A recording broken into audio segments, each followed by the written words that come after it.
Wow! Wow! Just like that! Polo salute. Focus foot. Oh!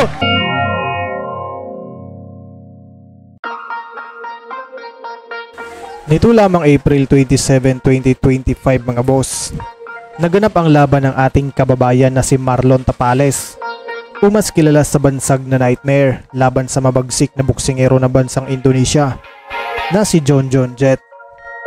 Nakataya sa kanilang laban na ito mga boss ang titulong WBC International Silver Super Bantamweight. Ginanap ang kanilang laban sa ating sariling baluarte sa General Santos City.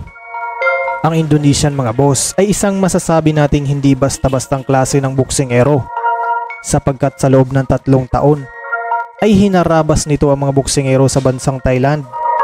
Halos lahat ay tinapos via brutal knockout at isa lamang ang nakaligtas at nakatawid sa unanimous decision. Pero noong nakaharap nito ang Pinoy na si Marlon Tapales, dito na siya nakatikim ng hindi niya pa natikman sa kanyang buong buhay. Nangayaw ito at hindi na ipinagpatuloy ang laban pagdating sa round 3. Ang Pinoy mga boss na si Tapales ay may kartadang 39 na panalo, may 4 na talo at 20 dito ay tinapos via knockout.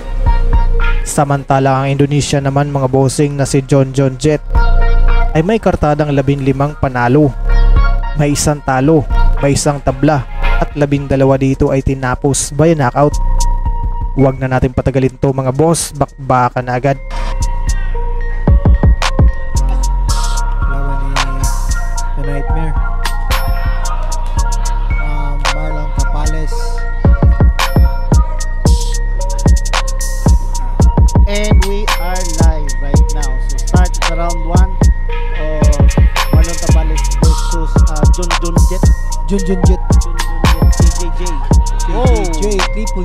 Triple J. So we have not just Triple J but Triple J impacting. So this Tignan mo katawan ng si Triple J partner. yes, Sobrang solid. very solid. Saka taas na ng John Jet. ratio niya partner. Yes, Kaya yung mag- pants right there. Okay, so very good first round. They are measuring their distance. Bang. Oh, very Good body good right there. Marlon nice Oh! hit.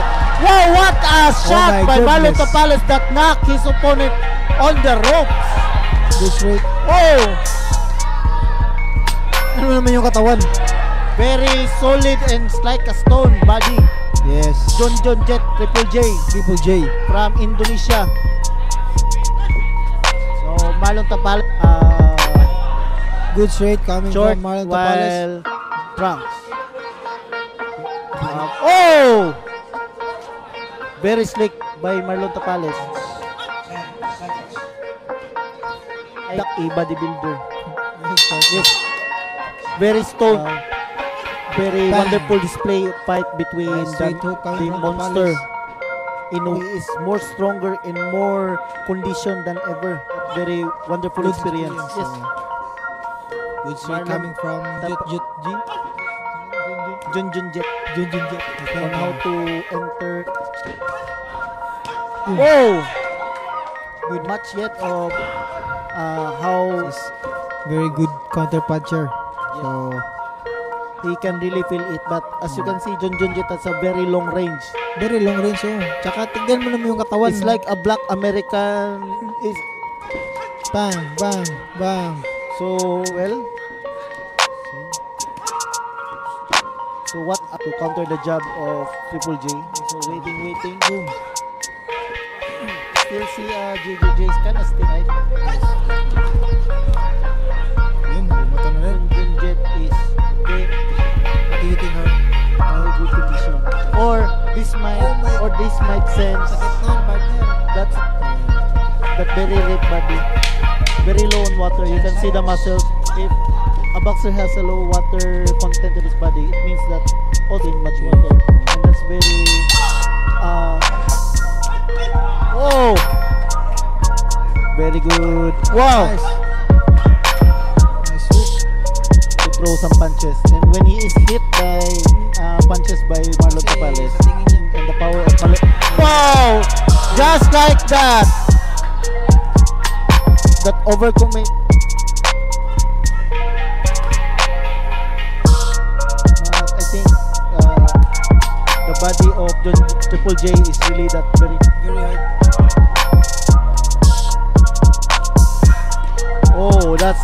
I think Triple J is losing up He's a heavy puncher.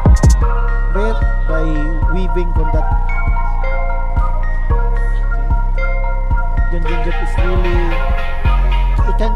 Whoa! That's very good. Success, Filipino champ. Oh, what?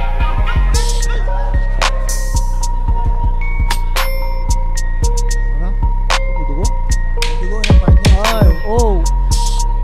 Now, there is a visible bleeding in the mouth of Triple J. Nose.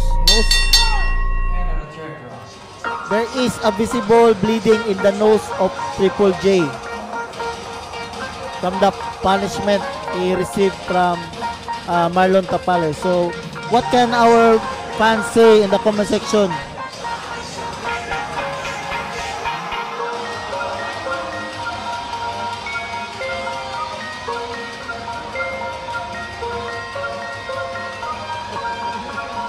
Okay, Rocky Villarosa. My nose bleed because of the English of the commentator. Well, thank you. Oh, Pau Salud, the number one sports blogger in the Philippines. Paulo Salud, Pauka Sports. Oh, it just stopped, my friends. We stopped the fight because of We- the nose bleeding. The fight was stopped because of the nose bleeding by the commentator.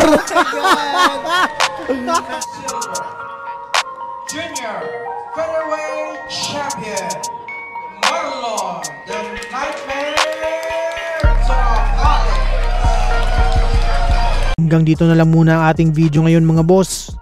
Kaya kung ngayon ka palang napadpad sa ating munting channel, mas maganda kung nakasubscribe ka na para lagi kang ma-notify sa ating mga bagong uploads.